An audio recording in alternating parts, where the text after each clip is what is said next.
Do you know that your chances of becoming obese can increase by 57% if a friend becomes obese? Yes, you've heard that right. That is not inherently the fault of the obese person, but more so the power of a thing called social contagion. In today's interconnected world, the concept of social contagion has become increasingly relevant, and it's worth knowing more about and how your choices and behavior can easily be influenced from just the network of people you surround yourself with. But before I explore this topic further, make sure to like this video, it really helps us out, and subscribe to the channel so I can continue to help you mind the golden mind. So what exactly is social contagion? Social contagion is essentially the phenomenon where attitudes, behaviors, or emotions spread from person to person within a group. Just like the spread of diseases or germs, the contagion in this context is when many social influences are transmitted. For example, emotional contagion is when people catch emotions from others around them. A study done by Friedman and Grigio in 1981 showed that emotionally expressive individuals, or those who display nonverbal cues of emotion, were able to infect the emotions or moods of others in a room without any verbal interaction. Then there's also behavior contagion, which involves the spread of actions or habits. An evident example of this is in the modern day of social media, where a study found that the accumulation of posts containing visual disclosure led to a change in how norms were perceived, thereby influencing the behavior of the people watching those posts. So as you can see, social contagion in all its forms is a fundamental aspect of social interaction, influencing your personal choice, your personal behaviors, and even societal trends. But take note, social contagion goes beyond mere imitation. Now, while this term may seem a bit esoteric, there have been some clear cases of social contagion throughout the history. For example, there is a case of the dancing plague where in Strasbourg, or modern-day France, in 1518, a woman began dancing uncontrollably, with hundreds joining over a month. The cause still remains unclear, but it's often cited as an instance of mass hysteria. And then there are the famous Salem witch trials during 1692 to 1903. In colonial Massachusetts, a series of witchcraft trials were conducted. They were fueled by superstition and fear, with over 200 people accused, and several of these people were executed without any real scientific evidence of these people being witches. And then, of course, there is the Beatles invasion during the 1960s. During this time, the Beatles were all over the globe. This was way before social media, and the band's popularity in the US sparked a cultural phenomenon across the world.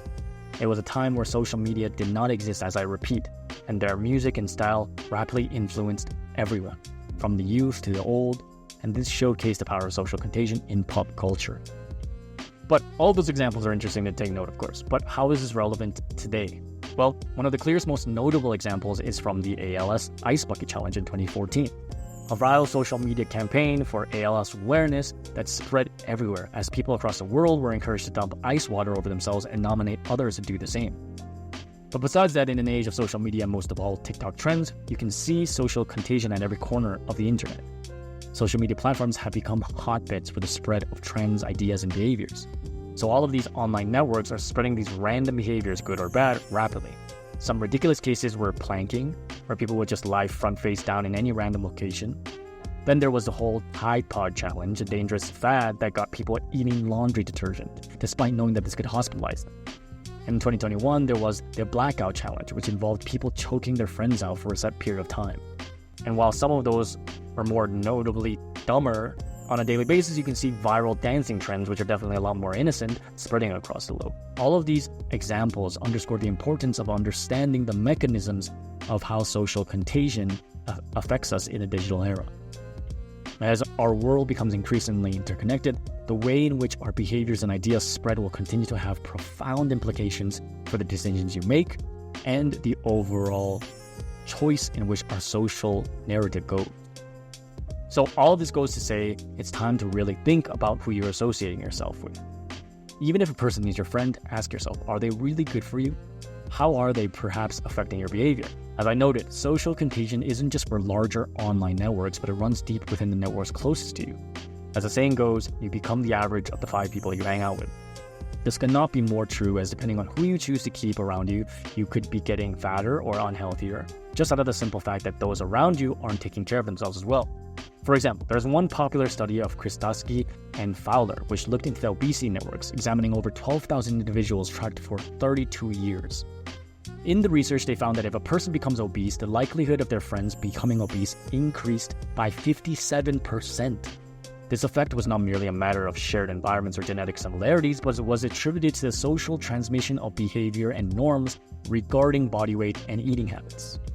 So this ripple effect is not limited to obesity. Similar patterns have been observed in smoking habits, where people who smoke cluster together, then there's this reinforced behavior of continually smoking. The same goes for non-smoking, as those who don't smoke hang around together, reinforcing the behavior and protecting each other from smoking. And even with happiness, research has found that the emotion of happiness can be contagious within your social networks, spreading up to 3 degrees. The study showed that people in networks with a high number of happy people, especially those at the network's core, are actually more likely to experience future happiness. Longitudinal studies indicate that these happiness clusters are likely due to the actual spread of happiness within the group, rather than simply people's tendency to associate with others like themselves. So what this all ultimately means is that if you feel happy or are in a network of happy people, it's likely that this emotion can spread to others within the overall network long term. As James Fowler, the co-author of the study and political science professor of University of California, states, we get this chain reaction in happiness that I think increases the stakes in terms of us trying to shape our own moods to make sure we have a positive impact on people we know and love. So what does all of this mean? Well, considering that social contagion is a real thing, the implications of what this could do for you is both positive and negative. On the negative side, bad habits like smoking, drinking, binge eating, laziness, and more can all be spread onto you and the people around you. It's not just about peer pressure, but there is a subtle influence of observing and mirroring such behaviors. But on the positive side, this also means that surrounding yourself with people who uplift your spirits, practice positive habits, from healthy eating, exercise, productivity, can actually rub off on you as well. So this duality highlights the power of social networks in influencing your overall decision-making at large. So with all this being said, there is no denying that social contagion is a very powerful force in your life. It can influence everything from your health to your emotions. Your actions and your choices might be impacting those around you in ways that you never imagined. And in the same way, the people you are hanging around with or the social networks you are diving into could all be playing a part in how you think, behave, and decide.